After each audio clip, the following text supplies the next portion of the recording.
سورة الكهف. بسم الله الرحمن الرحيم. الحمد لله الذي أنزل على عبده الكتاب ولم يجعل له عوجا قيما لينذر بأسا شديدا من لدنه ويبشر المؤمنين الذين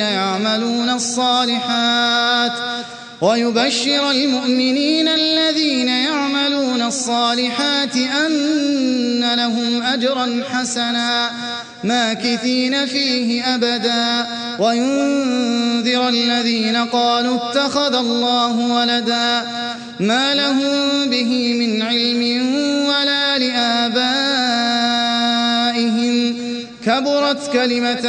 تخرج من أفواههم إن يقولون إلا كذبا فلعلك باخع نفسك على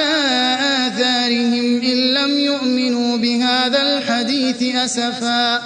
إنا جعلنا ما على الأرض زينة لها لنبلوهم أيهم أحسن عملا وإنا لجاعلون ما عليها صعيدا جرزا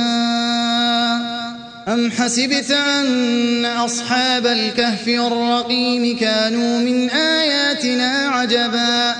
إذ أوى الفتية إلى الكهف فقالوا ربنا آتنا من لدنك رحمة وهيئ لنا من أمرنا رشدا فضربنا على آذانهم في الكهف سنين عددا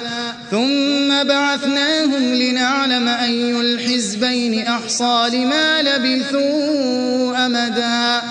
نحن نقص عليك نبأهم بالحق إنهم فتية آمنوا بربهم وزدناهم هدى وربطنا على قلوبهم إذ قاموا فقالوا ربنا رب السماوات والأرض لن ندعو من دونه إلها لقد قلنا إذا شططا هؤلاء قوم اتخذوا من دونه آلهة لولا يأتون عليهم بسلطان بين فمن أظلم ممن افترى على الله كذبا وإذ اعتزلتموهم وما يعبدون إلا الله فأووا إلى الكهف ينشر لكم ربكم من رحمته ويهيئ لكم من أمركم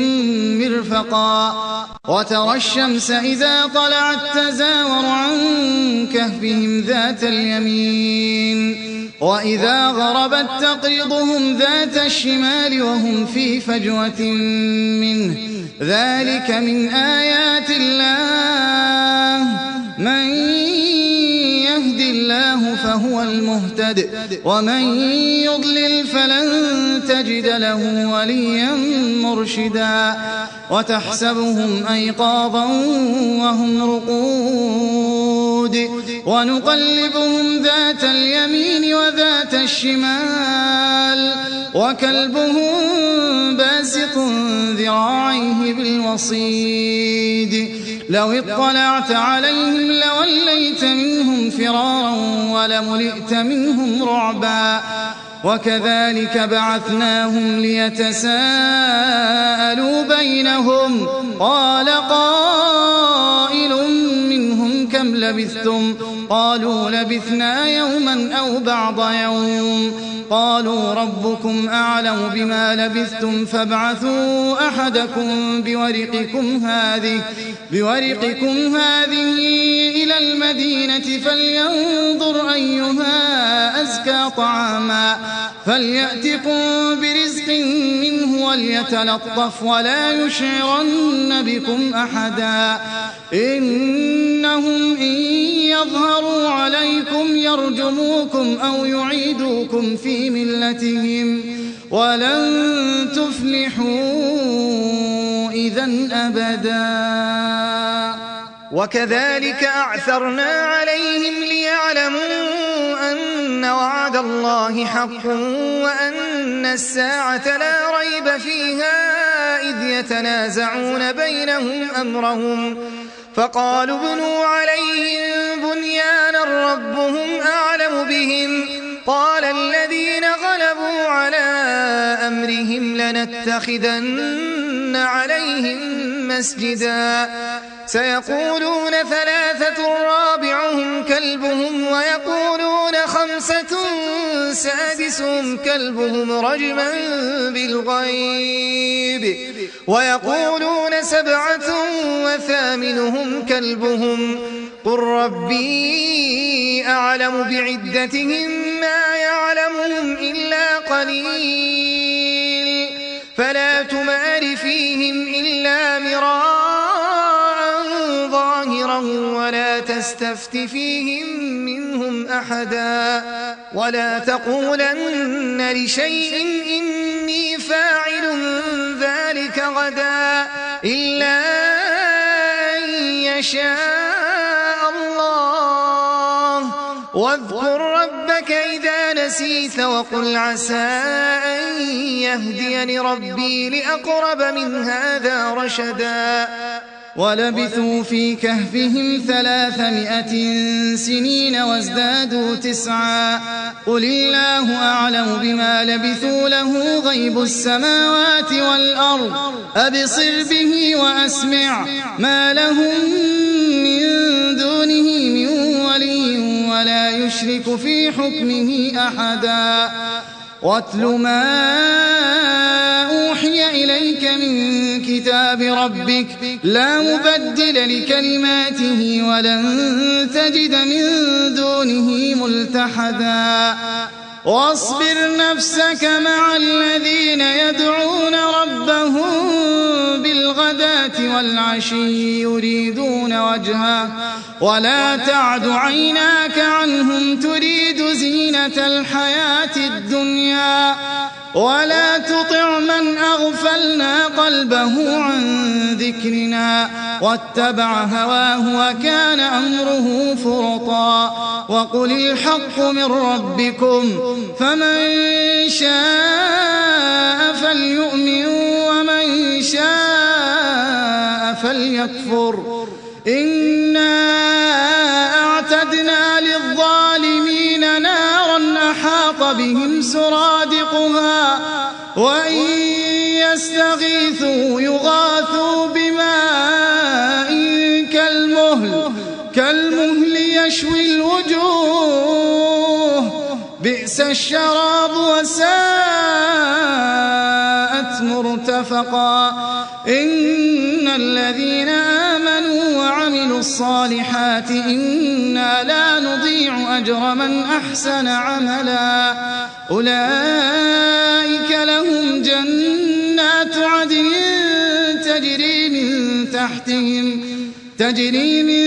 تحتهم الأنهار يحلون فيها من أساور من ذهب ويلبسون ثيابا خضرا من سندس واستبرق متكئين فيها على الأرائك نعم الثواب وحسنت مرتفقا واضرب لهم مثل الرجلين جعلنا لأحدهما جنتين من أعناب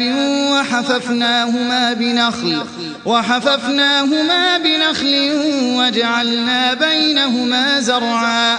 كلتا الجنتين آتت أكلها ولم تظلم منه شيئا وفجرنا خلالهما نهرا وكان له ثمر فقال لصاحبه وهو يحاوره أنا أكثر منك مالا وأعز نفرا ودخل جنته وهو ظالم لنفسه قال ما أظن أن تبيد هذه أبدا وما أظن الساعة قائمة ولئن رددت إلى ربي لأجدن خيرا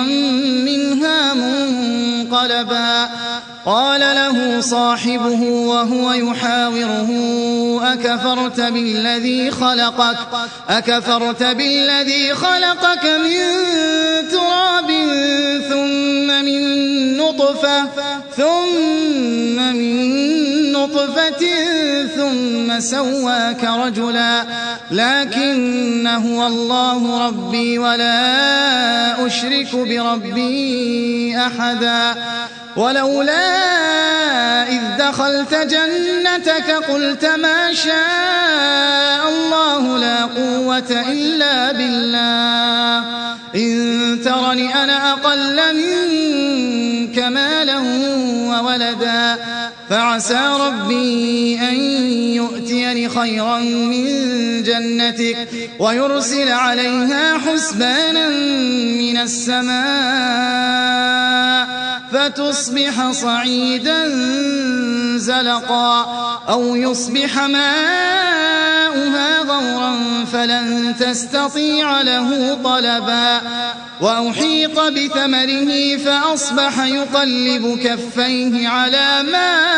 أنفق فيها وهي خاوية على عروشها ويقول يا ليتني لم أشرك بربي أحدا ولم تكن له فئة ينصرونه من دون الله وما كان منتصرا هنالك الولاية لله الحق هو خير ثوابا وخير عقبا واضرب لهم مثل الحياة الدنيا كماء أنزلناه من السماء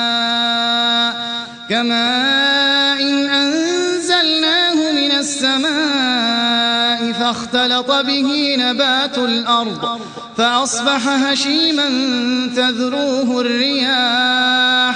وكان الله على كل شيء مقتدرا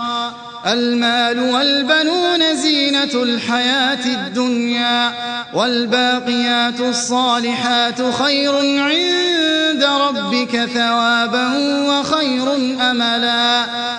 ويوم نسير الجبال وترى الأرض بارزة وحشرناهم فلم نغادر منهم أحدا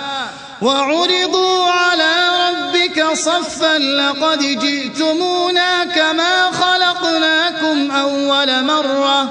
بل زعمتم أن لن نجعل لكم موعدا ووضع الكتاب فترى المجرمين مشفقين مما فيه ويقولون يا ويلتنا ما لهذا الكتاب لا يغادر صغيرة ولا كبيرة إلا أحصاها ووجدوا ما عملوا حاضرا ولا يظلم ربك أحدا وإذ قلنا للملائكة اسجدوا لآدم فسجدوا إلا إبليس كان من الجن ففسق عن أمر ربه أفتتخذونه وذريته أولياء من دوني وهم لكم عدو بئس للظالمين بدلا ما أشهدتهم خلق السماوات والأرض ولا خلق أنفسهم وما كنت متخذ المضلين عضدا ويوم يقول نادوا شركائي الذين زعمتم فدعوهم فلم يستجيبوا لهم وجعلنا بينهم موبقا ورأى المجرمون النار فظنوا أنهم مواقعوها ولم يجدوا عنها مصرفا ولقد صرفنا في هذا القرآن للناس من كل مثل وكان الإنسان أكثر شيء جدلا وما منع الناس أن يؤمنوا إذ جاءهم الهدى ويستغفروا ربهم إلا أن تأتيهم سنة الأولين أو يأتيهم العذاب قبلا وما نرسل المرسلين إلا مبشرين ومنذرين ويجادل الذين كفروا بالباطل ليدحضوا به الحق واتخذوا آياتي وما أنذروا هزوا ومن أظلم ممن ذكر بآيات ربه فأعرض عنها ونسي ما قدمت يداه إنا جعلنا على قلوبهم أكنة أن يفقهوا وفي آذانهم وقرا وإن تدعهم إلى الهدى فلن يهتدوا إذن أبدا وربك الغفور ذو الرحمة لو يؤاخذهم بما كسبوا لعجل لهم العذاب بل لهم موعد لن يجدوا من دونه موئلا وتلك القرى أهلكناهم لما ظلموا وجعلنا لمهلكهم موعدا وإذ قال موسى لفتاه لا أبرح حتى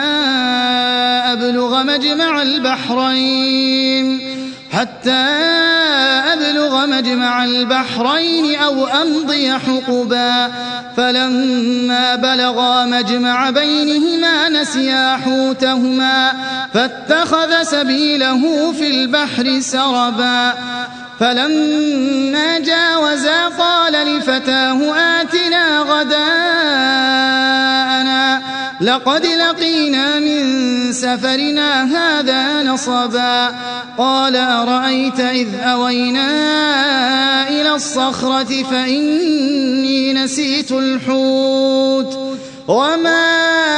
أنسانيه إلا الشيطان أن أذكره واتخذ سبيله في البحر عجبا قال ذلك ما كنا نبغي فارتدا على آثارهما قصصا فوجدا عبدا من عبادنا آتيناه رحمة من عندنا وعلمناه من لدنا علما قال له موسى هل أتبعك على أن تعلمني مما علمت رشدا قال إنك لن تستطيع معي صبرا وكيف تصبر على ما لم تحط به خبرا قال ستجدني إن شاء الله صابرا ولا أعصي لك أمرا قال فإن اتبعتني فلا تسألني عن شيء حتى أحدث لك منه ذكرا فانطلقا حتى إذا ركبا في السفينة خرقها قال أخرقتها لتغرق أهلها لقد جئت شيئا إمرا قال ألم أقل إنك لن تستطيع معي صبرا قال لا تؤاخذني بما نسيت ولا ترهقني من أمري عسرا فانطلقا حتى إذا لقيا غلاما فقتله قال أقتلت نفسا زكية بغير نفس لقد جئت شيئا نكرا قال ألم أقل لك إنك لن تستطيع معي صبرا قال إن سألتك عن شيء بعدها فلا تصاحبني قد بلغت من لدني عذرا فانطلقا حتى إذا أتيا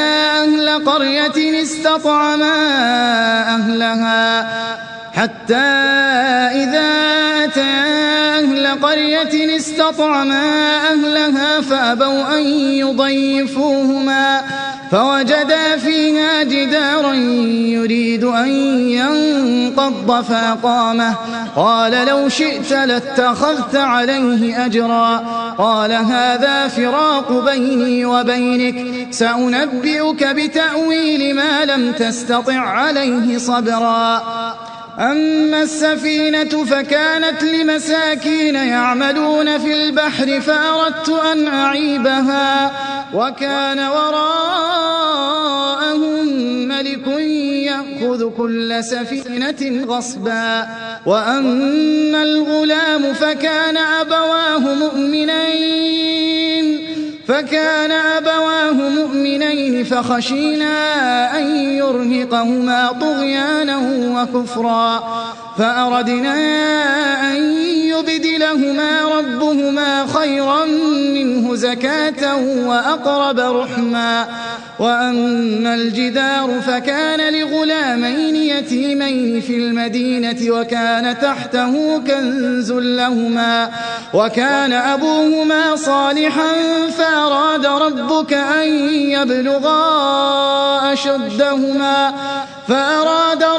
أن يبلغا أشدهما ويستخرجا كنزهما رحمة من ربك وما فعلته عن أمري ذلك تأويل ما لم تسطع عليه صبرا ويسألونك عن ذي القرنين قل سأتلو عليكم منه ذكرا إنا مكنا له في الأرض وآتيناه من كل شيء سببا فأتبع سببا حتى إذا بلغ مغرب الشمس وجدها تغرب في عين حمئة ووجد عندها قوما قلنا يا ذا القرنين إما أن تعذب وإما أن تتخذ فيهم حسنا قال أما من ظلم فسوف نعذبه ثم يرد إلى ربه فيعذبه عذابا نكرا وأما من آمن وعمل صالحا فله جزاء الحسنى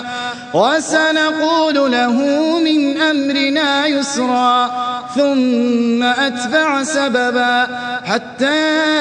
إذا بلغ مطلع الشمس وجدها تطلع على قوم لم نجعل لهم من دونها سترا كذلك وقد أحطنا بما لديه خبرا ثم أتبع سببا حتى إذا بلغ بين السدين وجد من دونهما قوما لا يكادون يفقهون قولا قالوا يا ذا القرنين إن يأجوج ومأجوج مفسدون في الأرض فهل نجعل لك خرجا على أن تجعل بيننا وبينهم سدا قال ما مكني فيه ربي خير فأعينوني بقوة أجعل بينكم وبينهم ردما آتوني زبر الحديد حتى إذا ساوى بين الصدفين قال انفخوا حتى إذا جعله نارا قال آتوني أفرغ عليه قطرا فما استطاعوا أن يظهروه وما استطاعوا له نقبا قال هذا رحمة من ربي فإذا جاء وعد ربي جعله دكا وكان وعد ربي حقا وتركنا بعضهم يومئذ يموج في بعض ونفخ في الصور فجمعناهم جمعا وعرضنا جهنم يومئذ للكافرين عرضا الذين كانت أعينهم في غطاء عن ذكري وكانوا لا يستطيعون سمعا أفحسب الذين كفروا أن يتخذوا عبادي من دوني أولياء إنا أعتدنا جهنم للكافرين نزلا قل هل ننبئكم بالأخسرين أعمالا الذين ضل سعيهم في الحياة الدنيا وهم يحسبون أنهم يحسنون صنعا أولئك الذين كفروا بآيات ربهم ولقائه فحبطت أعمالهم فلا نقيم لهم يوم القيامة وزنا ذلك جزاؤهم جهنم بما كفروا واتخذوا آياتي ورسلي هزوا إن الذين آمنوا وعملوا الصالحات كانت لهم جنات الفردوس نزلا خالدين فيها لا يبغون عنها حولا قل لو كان البحر مدادا لكلمات ربي لنفد البحر قبل أن تنفد كلمات ربي ولو جئنا بمثله مددا قل إنما أنا بشر مثلكم يوحى إلي أنما إلهكم إله واحد فمن كان يرجو لقاء ربه فليعمل عملا صالحا ولا يشرك بعبادة ربه أحدا.